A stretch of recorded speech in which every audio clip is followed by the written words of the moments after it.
Assalamualaikum warahmatullahi wabarakatuh.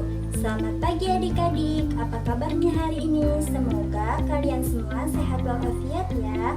Adik-adik yang solih dan solihah, hari ini kita akan belajar tentang macam-macam najis dan cara mensucikannya.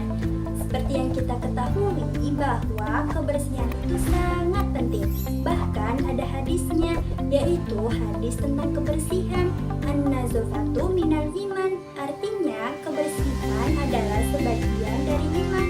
Nah, sudah jelas ya bahwa kebersihan adalah bagian dari keimanan kita sebagai seorang muslim.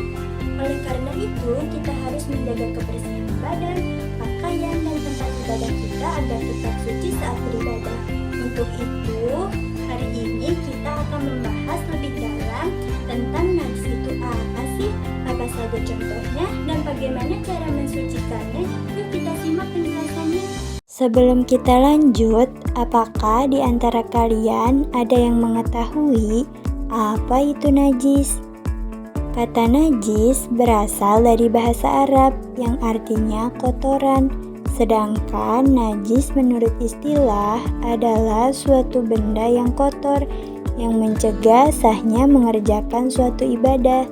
Nah, jadi najis yang menempel pada badan, pakaian, atau tempat ibadah harus kita bersihkan terlebih dahulu agar tidak menjadi penghalang sahnya suatu ibadah. Selanjutnya di sini ada beberapa contoh najis, di antaranya yaitu air pipis, darah, kotoran manusia atau hewan, muntah, air liur anjing, dan lain sebagainya. Nah, apabila najis itu menempel di badan atau di pakaian kita, maka harus segera disucikan atau dibersihkan. Dan cara membersihkannya itu berbeda-beda sesuai dengan macam-macam najisnya. Nah, supaya tidak keliru, kita perlu tahu dulu najis itu ada berapa macam sih?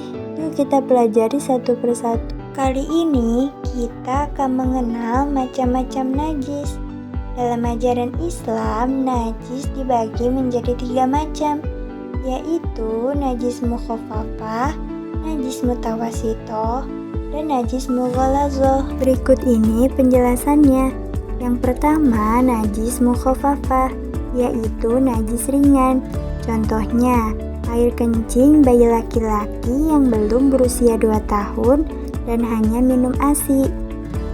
Cara mensucikannya yaitu najisnya dibersihkan terlebih dahulu, lalu cukup dipercikan air ke bagian yang terkena najis. Nah, di sini bisa dilihat ya, ada gambar cara mensucikan najis mukhaffafah.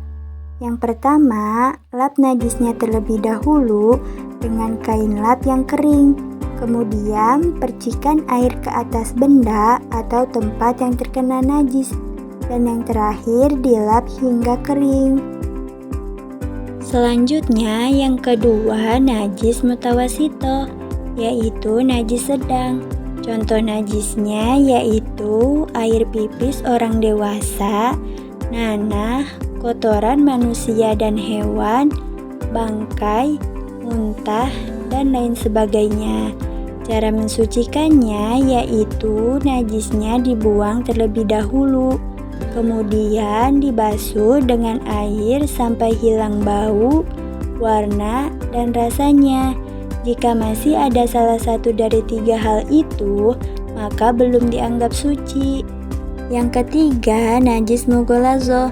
Najis mughalazah ini adalah najis yang paling berat dan memerlukan cara khusus untuk mensucikannya. Contohnya, jika terkena air liur anjing atau babi, atau barang yang terkena jilatan anjing. Nah, cara mensucikannya yaitu dengan membasuh air sebanyak 7 kali dan salah satu basuhannya menggunakan air yang dicampur tanah.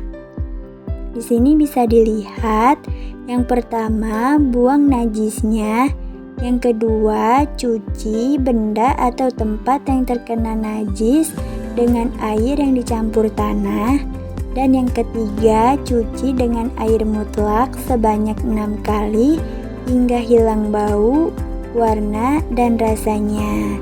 Nah, jadi itulah ketiga macam najis dan cara mensucikannya. Demikian pelajaran kita hari ini tentang macam-macam najis dan cara mensucikannya.